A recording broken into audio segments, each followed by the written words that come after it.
to TMI Socials. This is TMI Socials, and I am Anwoluwapo Stevens. Or better still, call me your social media butterfly. Now let's quickly dive into all of the trending gist that you should know as at this moment. So this morning we kickstart on a sad note where yesterday in Jigawa State we saw a mass burial has been conducted for 140 victims of the petrol tanker explosion that took place at Majia Town, Tura local government area of Jigawa State on Wednesday. Now, about 90 other victims of the ongoing incident are currently in various hospitals in the state receiving treatment. The explosion occurred around midnight on Tuesday when the driver of the tanker traveling from Kano to Nuguru in Yobe State lost control near Jida University, Majia. The tanker, which had departed Kano and was heading to Nuguru town in Yobe State, exploded after the driver lost control. The disaster, according to the police, was triggered by residents who had rushed to scoop split petrol after the tanker overturned. Let's have a feel of what went down yesterday in the state.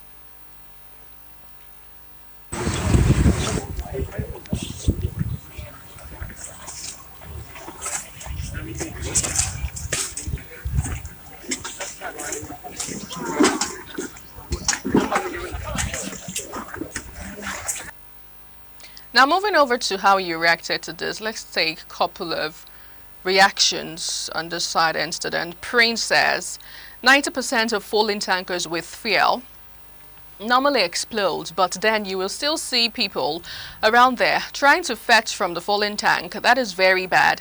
Many people don't learn. This is just being careless.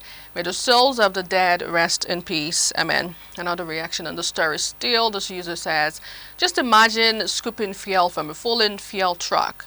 It's very, very dangerous. Some years ago, my community experienced same fate, killing over 22 people, and only one person survived from that incident. Our final take on this story is from this user, and this person is saying, this is really sad.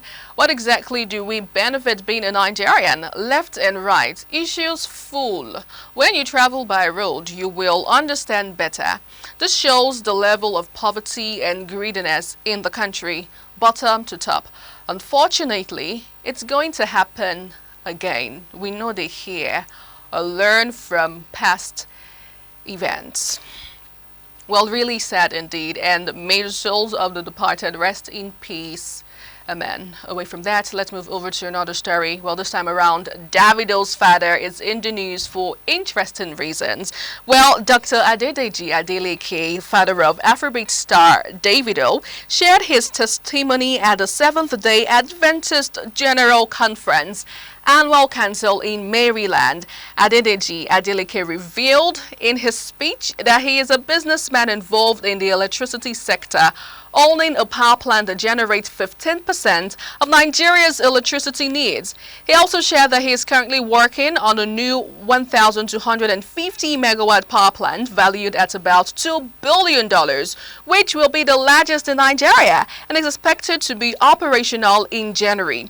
Dr. Adeleke discussed the challenges he faced from the government during the project and how he overcame them through faith.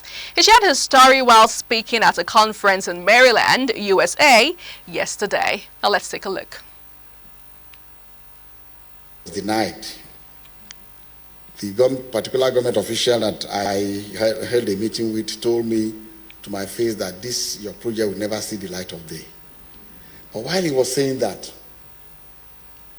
I was saying in my mind that this guy is talking as if he's God.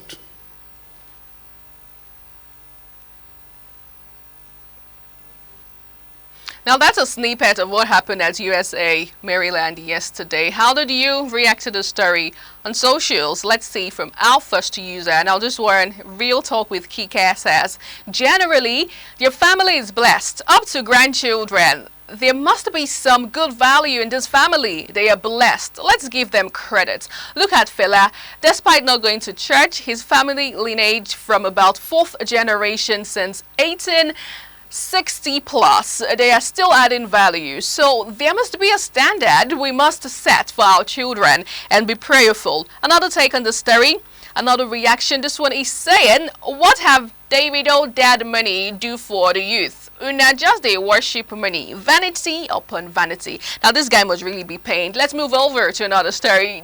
DJ Smith says, now this guy family una be say make chioma no patience. Una do well.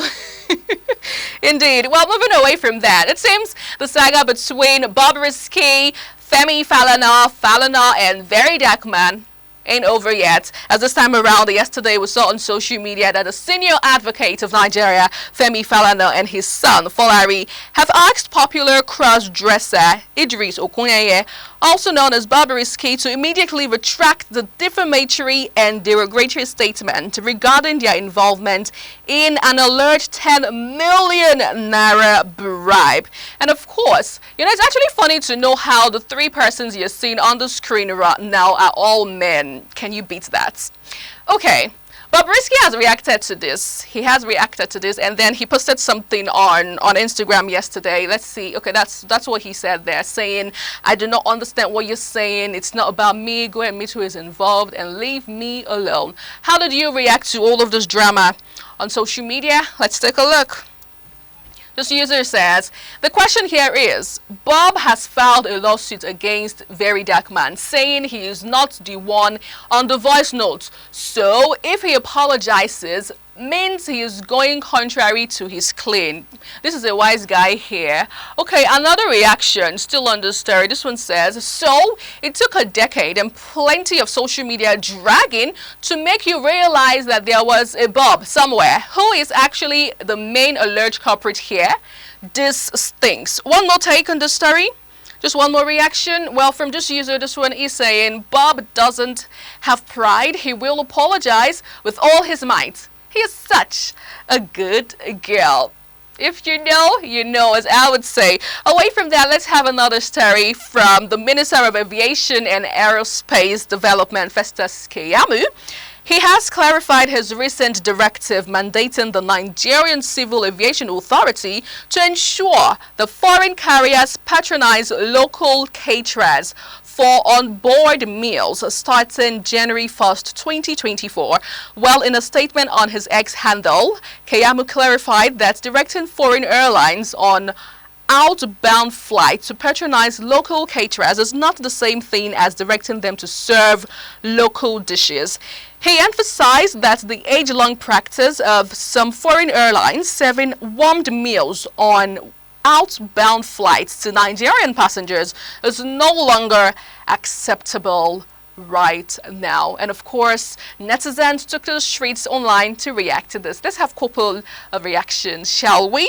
This first user says, good one, but too petty compared to bigger issues affecting aviation industry in Nigeria. Another take, this one says, this is a very good idea. Number one, for value of money, for what tickets are going for now, at least you ensured or you are assured of some good food on the flight, and then it will create jobs for local businesses who will then employ more people. I don't see what's wrong with it at all. Another take still on the story from this user. This person says, this statement is intended for individuals who have experience with flying and can afford the flight tickets. If you do not fit this description, please refrain from commenting. Ouch.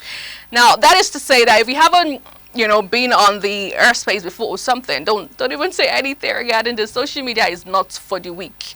In fact, I found a story is a viral video of persons in Osun State. Now, in this trending video, we saw residents of Osun State rocking Ashwebi as they celebrate the launch of a road construction project in Osogbo. Take a look.